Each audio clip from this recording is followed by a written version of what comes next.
Baik, selamat siang. Assalamualaikum warahmatullahi wabarakatuh. Perkenalkan, nama saya Kiranda Septaji Prastia.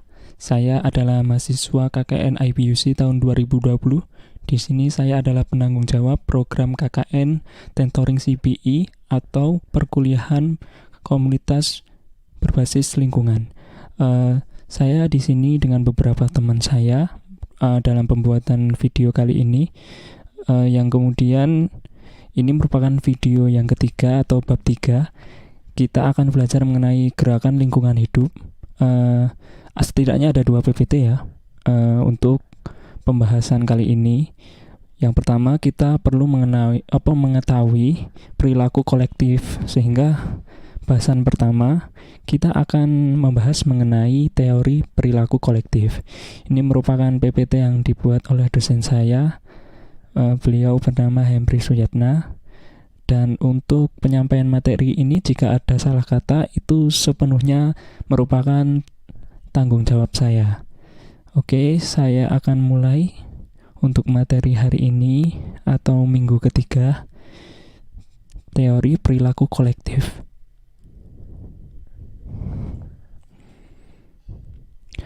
Perilaku kolektif menjadi salah satu teori gerakan sosial dalam mempelajari fenomena gerakan sosial di Eropa Barat dan Amerika Utara.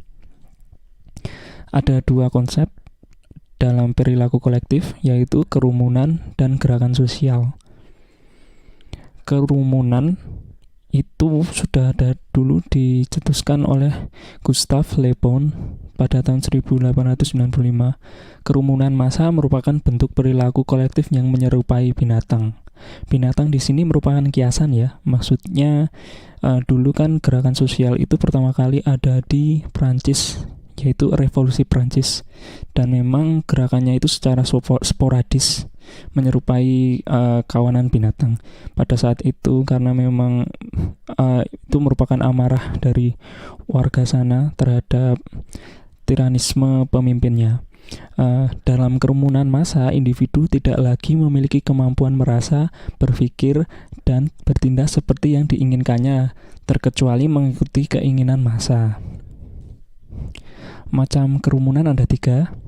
Temporary crowd, orang yang atau keramaian sementara, orang yang berada pada situasi saling berdekatan di suatu tempat dan pada situasi sesaat. Lalu casual crowd atau formal, sekelompok orang yang berada di ujung jalan dan tidak memiliki maksud apa-apa. Dan conventional crowd atau keramaian konvensional adalah audiens yang sedang mendengarkan ceramah, seperti peserta ceramah. Kemudian ada 3 macam perilaku kolektif. Expressive crowd, sekumpulan orang yang sedang menonton konser musik yang menarik sambil sesekali ikut melantunkan lagu. Kemudian acting crowd atau rioting crowd, sekelompok massa yang melakukan tindakan kekerasan.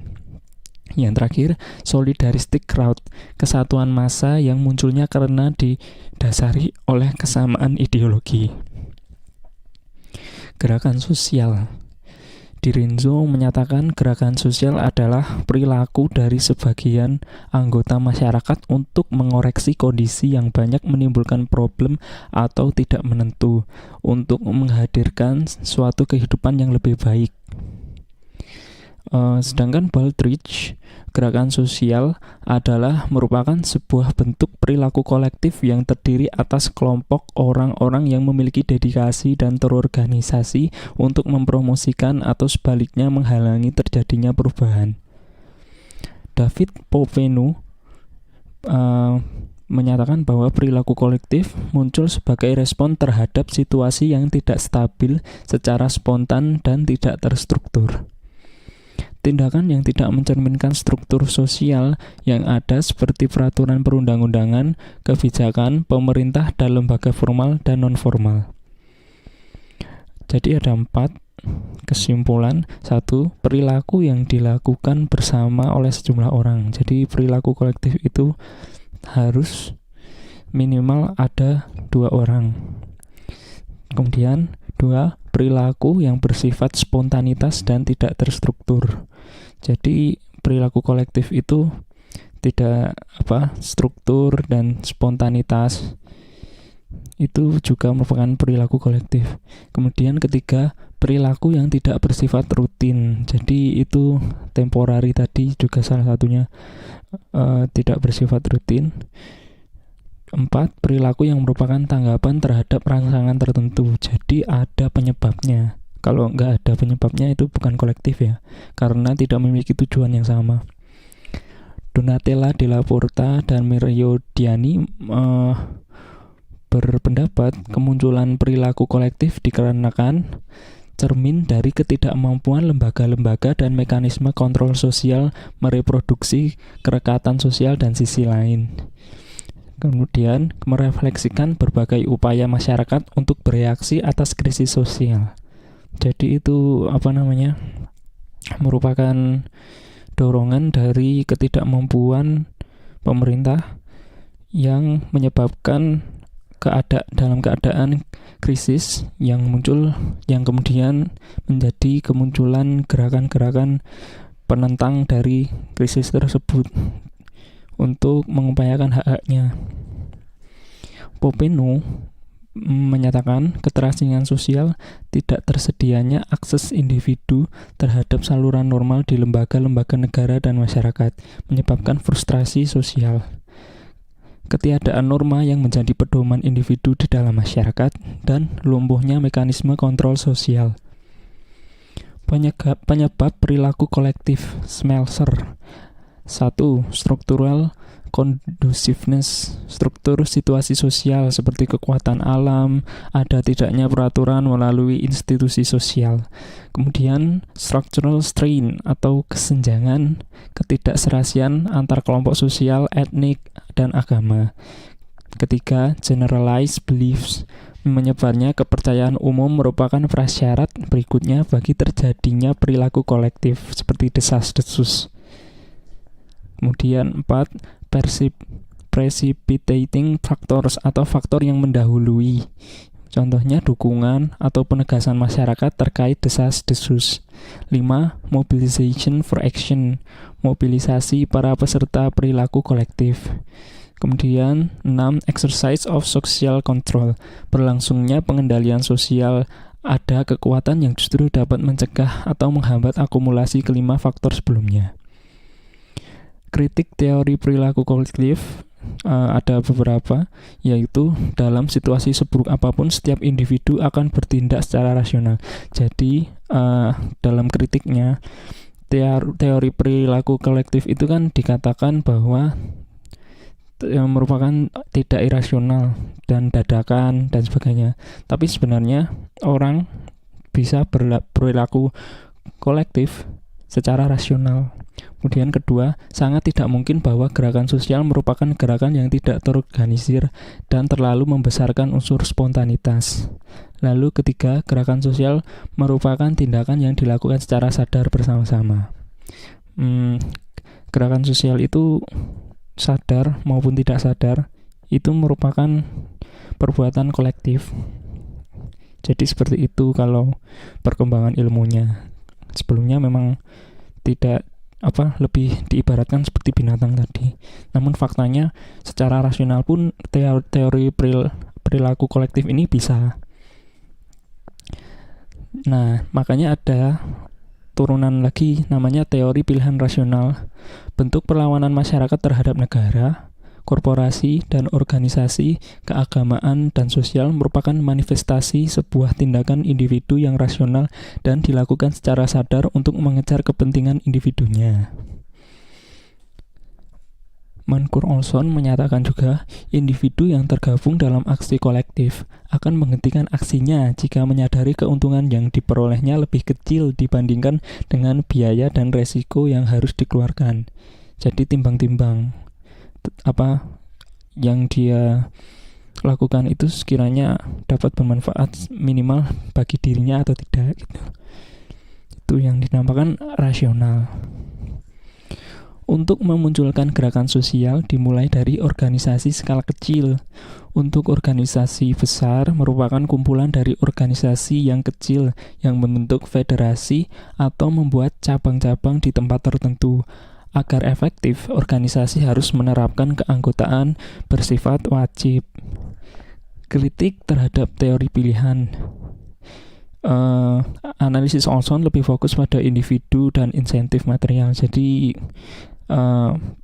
teori ini tuh berfokus pada individualisme. Kemudian Olson cenderung menganalisis ketidakmungkinan aksi kolektif secara kontinu dan berskala besar. Jadi Olson tidak bisa memprediksi kalau sebenarnya ada gerakan sosial yang bisa dalam skala besar dan berkesinambungan atau lestari. Tidak banyak mengupas aksi-aksi kolektif dalam bentuk revolusi sosial dan gerakan sosial yang tumbuh di Amerika tahun 1960-an seperti isu ras kulit hitam, rasisme seperti itu. Terima kasih, itu untuk PPT yang pertama ya. Kemudian setelah kita memahami perilaku manusianya, kita langsung beranjak ke mengenai gerakan lingkungan hidup. Ini merupakan materi yang pernah dibawakan oleh Ibu Eka Zunilusi. Jadi saya tegaskan sekali lagi, apa yang disampaikan di video ini sepenuhnya jika ada kesalahan merupakan tanggung jawab saya. Baiklah, saya mulai PPT yang kedua, yaitu gerakan lingkungan hidup. Menurut Dr. Arif Zulkifli, konsultan lingkungan dan energi, gerakan lingkungan adalah istilah yang digunakan untuk menggambarkan bentuk aksi kesadaran manusia yang peduli terhadap kerusakan lingkungan, serta berbagai aspek dalam kehidupan manusia yang terancam akibat kerusakan lingkungan. Tujuannya adalah memperbaiki masalah lingkungan dengan struktur yang sudah ada.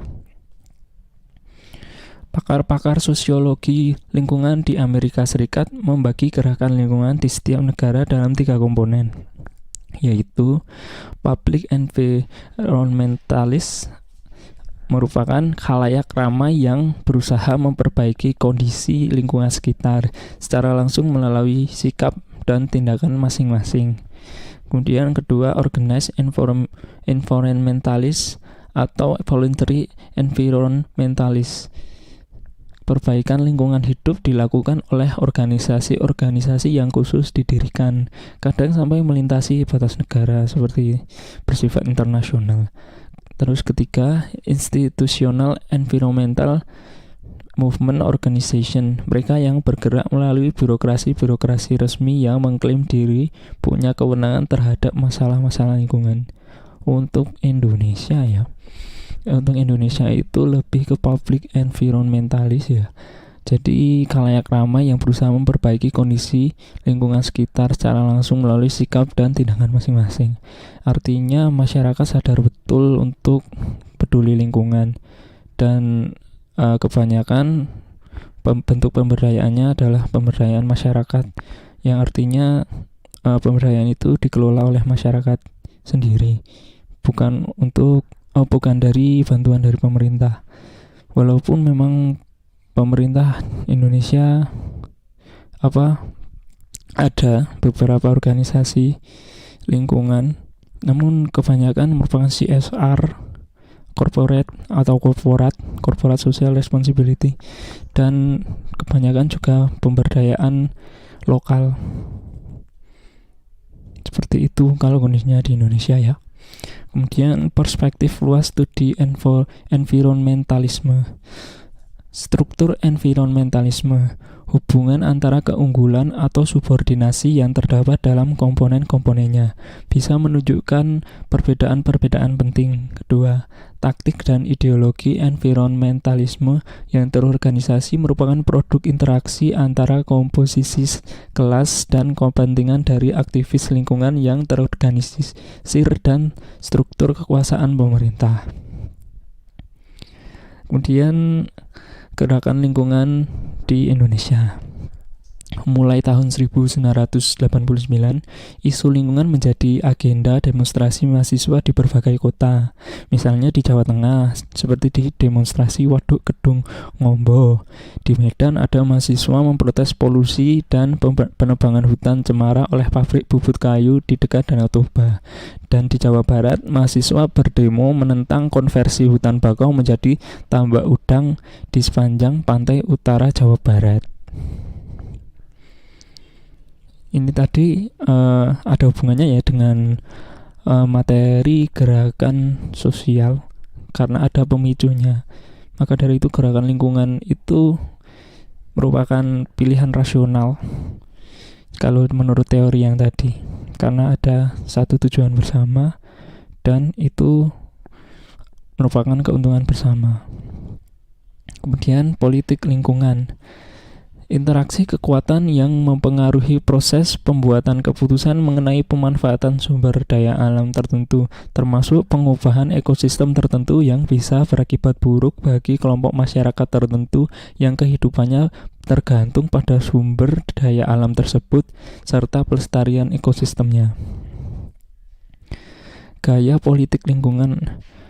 Grassroots politics merupakan proses pembuatan keputusan mengenai pemanfaatan sumber daya alam atau pengubahan ekosistem masih melibatkan orang-orang yang kehidupannya masih banyak tergantung pada sumber daya alam.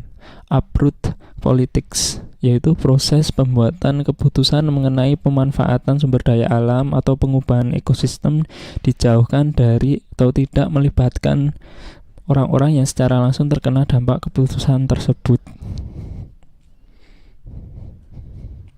Pergeseran grassroots politik ke uproot politics. Implementasi undang-undang gangguan tahun 1926 direduksi menjadi proses administratif yang disebut dengan izin HO. Ya, isinya setiap perusahaan industri baru yang akan dibangun di lokasi tertentu harus memperoleh persetujuan dari orang-orang yang tinggal di sekitarnya. Kedua, perusahaan harus menancapkan papan berisi apa yang akan dibangun.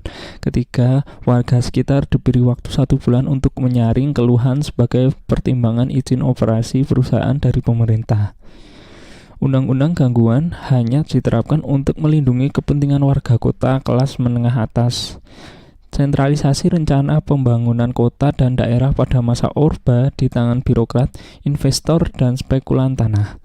Di luar Jawa, terjadi sentralisasi yang bersifat top-down, dari atas ke bawah atau dari pemerintah ke bawah terhadap keputusan mengenai transmigrasi, kehutanan, pertambangan, pembangunan atau pelebaran jalan, pembuatan bendungan, serta proyek pembangunan pemerintah lainnya. Contoh kasus, munculnya berbagai keluhan mengenai transmigrasi di Sumatera Barat selama tahun 1950-an. Politik lingkungan Indonesia berwatak elitis. Kenapa? Karena menjamurnya ornop-ornop berwatak autokratis pada akhir tahun 1970-an dan 1980-an yang bertujuan mengeliminasi kompetisi dalam pemilihan pemimpin, fungsi politik parpol, serta organisasi berbasis massa atau keanggotaan.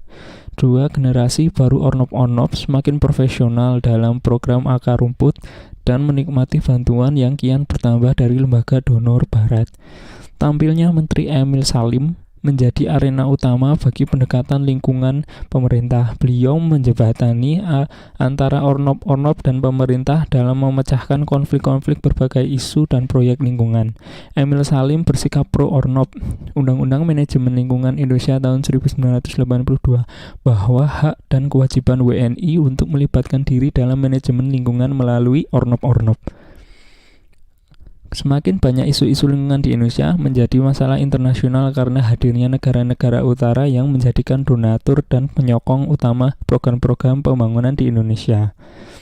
EDF adalah Environmental Defense Fund, WWF, Wildlife Federation, USAID, Bank Dunia. Itu contoh-contohnya organisasi yang menjadi penyokong pembangunan di Indonesia. Pemerintah Indonesia lebih mendengarkan suara ornop internasional daripada suara ornop lokal. Contoh ekologi program transmigrasi. Untuk contoh yang pro, transmigrasi untuk mengurangi tekanan penduduk di daerah batas air yang kritis atau lembah sungai di Jawa. Yang kontra, memindahkan petani miskin dan tidak mempunyai tanah dari Jawa. Berarti harus menebang pohon dan menciptakan persoalan ekologis di pulau yang ditempati. Itu yang tidak baik. Siapa yang terutama terlibat dalam setuju atau menentang? Apakah mereka dari penduduk yang ditransmigrasikan? Apakah mereka diberi tawaran lain selain transmigrasi ketika tanah mereka akan dihijaukan atau dibanjiri? Apakah mereka diberi pilihan antara semua lokasi transmigrasi yang ada atau direncanakan? Apakah penduduk tuan rumah juga terlibat dalam setuju atau menolak program transmigrasi? Ini bahaya kalau terlalu terlibat, harusnya diserahkan semua pada warga. Apakah mereka diberikan pilihan mengenai jenis ganti rugi yang bisa mereka peroleh dari tanah dan kehidupan yang harus mereka korbankan? Pada kenyataannya, seluruh proses pembuatan keputusan menjadi pekerjaan kelompok eksternal, contohnya pemerintah, ya kan? Kemudian perusahaan swasta yang melakukan kontrak kerja fisik dana internasional, dan ornop-ornop yang tidak mengakar dalam masyarakat. Contoh kasus pada tahun 1990, 150 kontrak pertambangan baru kepada perusahaan tambang. Itu menyebabkan ketegangan pada kelompok akar rumput, elit pemerintah, dan masyarakat lokal. Lalu ada evaluasi izin eksploitasi di hutan lindung untuk 15 perusahaan tambang. Moratorium tambang kelompok akar rumput, Jatam, dan Walhi. Seperti itu. Jadi ini latar belakangnya yang lebih detail. Tahun 1990-an, pemerintah Indonesia melalui Pemerintah Pertambangan dan Energi mengeluarkan 150 kontrak pertambangan baru kepada perusahaan tambang di Indonesia. Isi kontraknya yaitu mengizinkan perusahaan tambang menambang di atas 85 hutan lindung seluas 11,4 juta hektar yang terletak di Sumatera, Kalimantan, Sulawesi, Nusa Tenggara, Maluku, dan Papua, sehingga mengkonversi 8,68 juta hektar hutan lindung dan 2,8 juta hektar hutan konservasi menjadi kawasan tambang. Itu sangat merugikan lingkungan. Dan M. Prakosa, Menteri Kehutanan kala itu, menolak karena atau tambang di hutan lindung melanggar UU nomor 41 tahun 1999 melarang aktivitas di hutan lindung. Evaluasi pemberian kontraknya, lobi dan suap perusahaan kepada DPR, perpecahan di level elit. Menteri Negeri LH mendukung kontrak. Respon beragam dari elit di tingkat provinsi. Di Sulawesi Tengah, Gubernur Aminuddin Ponulele menolak PT Citra Palu Mineral Rio Tinto MNC menambang Taman Hutan Raya Poboya Paniki. Penolakan terkuat datang dari kelompok akar rumput yang didukung Jatam dan Walhi. Moratorium tambang proposal yang meminta pemerintah Indonesia menghentikan pemberian izin baru kepada perusahaan pertambangan sementara. Kemudian muncul aksi mobilisasi sumber daya melalui demonstrasi, lobi, dan pendidikan publik meminta pemerintah membatalkan kontrak tambang karena akan menghancurkan hutan, memarginalisasikan masyarakat adat di sekitarnya. Itu adalah gerakannya. 7 Januari 2004, kelompok akar rumput di Makian Darat dan Kau, Provinsi Maluku Utara memprotes PT Nusa Halmahera Minerals (PT NHM) menambang di hutan lindung Togaruci karena menciptakan konflik pertanahan dan degradasi lingkungan hidup. Aksi ini diselesaikan dengan pendekatan keamanan yang berakibat 1 orang terbunuh dan puluhan orang terluka. Sebelum di penghujung acara, memang saya mengingatkan kalau ada pembangunan yang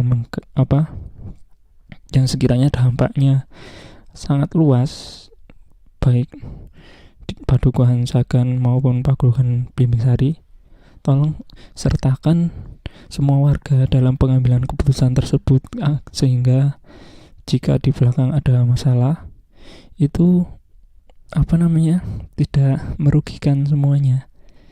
Jangan menggunakan keputusan oleh elitis dari yang hanya memiliki akses, karena ini sangat bisa merusak lingkungan. Ada pembangunan apa harus selalu diutamakan melalui keputusan semuanya. Begitu, itu saja dari saya, Kiranda Septa, selaku penanggung jawab program ini. Semoga materi yang saya bawakan dapat bermanfaat. Saya mengucapkan maaf bila ada kesalahan dalam pengucapan maupun etika yang tidak mengenakan. Saya tutup dulu untuk pertemuan ketiga bab 3 ini. Wassalamualaikum warahmatullahi wabarakatuh. Terima kasih kepada teman-teman yang sudah membantu editing, publikasi, dan tentunya mengoperasikan PPT. Terima kasih.